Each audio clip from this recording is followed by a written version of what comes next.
بجد احنا لو رجعنا وقعدنا نفكر في حاجات كتير كنا بنعملها واحنا صغيرين هنلاقي ان doesn't make any sense اللي كان بيحصل ده، مفيش اي منطق في اللي كان بيحصل ده.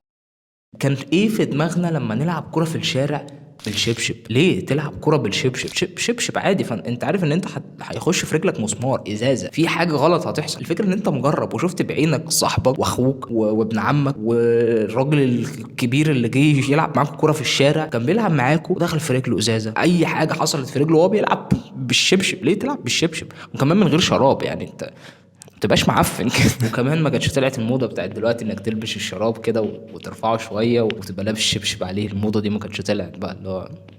والصراحه انت وانت صغير كنت بتعمل حاجات عجيبه بتخلي ان اهلك يزعقوا لك. انا كنت طفل عادي، ما كنتش اهلي ما كانوش بيزعقوا لي على حاجات كنت بعملها. كنت بنزل العب كوره بالكوتشي بتاعي عادي، لابس شراب في الشارع بلعب، ما بلعبش بالشبشب اكيد. وعلى فكره كده كان عندنا حاجه معينه اللي هو انا لابس شبشب كروكس. شبشب كروكس، انا يعني المفاجاه انا لابس شبشب كروكس دلوقتي، اللي هو لو مش عارف هيبان ولا لا، خليك معايا كده لحظه. شبشب كروكس اللي هو المفروض ان الشبشب ده هيحمينا. نو مش هيحميك. برضه في ازازه هتخش في رجلك ورجلك هتبوظ وهتروح الدكتور فيها فلوس. يا اخويا ما تعمل زي الناس الطبيعيه، البس كوتشي، البس تايجر، البس باتا. فين التايجر؟ ما تعرفش التايجر ازرق ده ولا الابيض؟ باتا ما تعرفش الباتا؟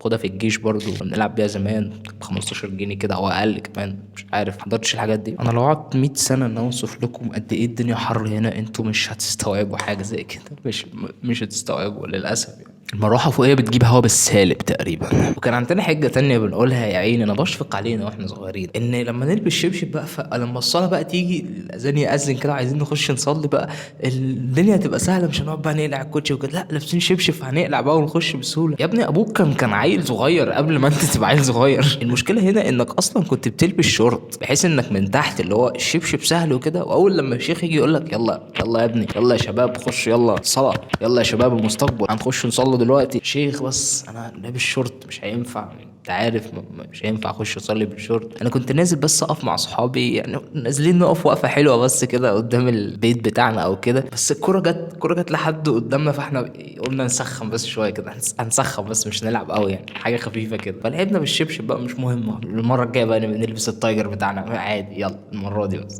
ناس ايه يا ابني اللي كانوا بيلعبوا حافي؟ ما تهزرش ما تهزرش يا عم، اكيد ما حدش كان بيلعب حافي. يعني تلعب حافي في الشارع؟ حافي لو هطلب منك حاجه تعملها لو انت كنت لسه بتلعب في الشارع، يعني لسه صغير كده وبتستمتع باللعب في الشارع، مش عارف يعني موضة اللعب في الشارع او الهوية بتاعت الاطفال يلعبوا في الشارع او الشباب الصغيرين يلعبوا في الشارع، ما اعرفش هي موجودة زي زمان ولا لا، بس انا بشوفها يعني عادي وناس بيستمتعوا بيها، اخويا الصغير بيستمتع بيها وبيحب يلعب في الشارع، بس ما اعرفش ممكن عشان احنا مش فيها دلوقتي فاحنا مش حاسين بالاجواء دي، بس زمان كان الوضع مختلف. وانا حاسس دلوقتي ان ابتدى يبقى عندي احنا الجيل ده ومش عارف ايه، ده الجيل الصغير يا عيني، ده جيل كذا وكذا وكذا، فالمعضله دي اللي تقريبا مش هتنتهي، وكل جيل بيبص للجيل اللي بعده ان هو يا ده جيل متدلع، ده ما عندهوش الاجواء، ده احنا ايام النوستالجيا ده احنا ايام التايجر والباتا كنا بنعمل دورات في الشارع وكده. فكل جيل دايما بيبص للجيل اللي بعده بالنظره اللي هي الغريبه دي، اللي هو النظره اللي هو انتوا بتعرفوش حاجه، ده احنا عشنا اجمل ايام. انا لما كنت قدك كنت اللي هو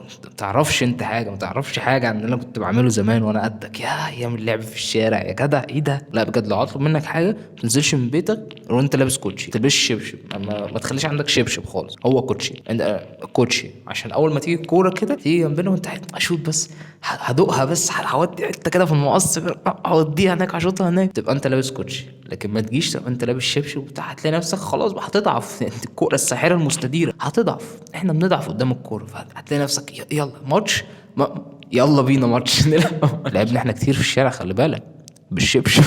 بس دي حلقة صغيرة كده لزوم النوستالجيا، انتوا عارفين اني بحب النوستالجيا وبعز النوستالجيا جدا، وحاجة كده للشباب الصغير والكورة في الشارع. انتظروا الناس بتوع الرياضة، الناس بتوع الكورة، انتوا فين الناس بتوع الكورة؟ الحلقة الجاية بتاعتكم، الحلقة الجاية ممكن يكون في كذا حلقة، بس اهم حاجة الحلقة الجاية بتاعتكم استنوها. الناس بقى اللي بتوع الكورة القدام بقى، مش تسعينات او كده، انا برضو مش كبير للدرجة دي، بس الناس يعني ايه ابعد شوية كده انزل شوية، الناس القديمة دول بتوع الكورة الحلوين بتاعتكم الجاية بتاعتكم. بس دي كل حاجة عندي، واشوفكم ان شاء الله في المرة القادمة. سلام.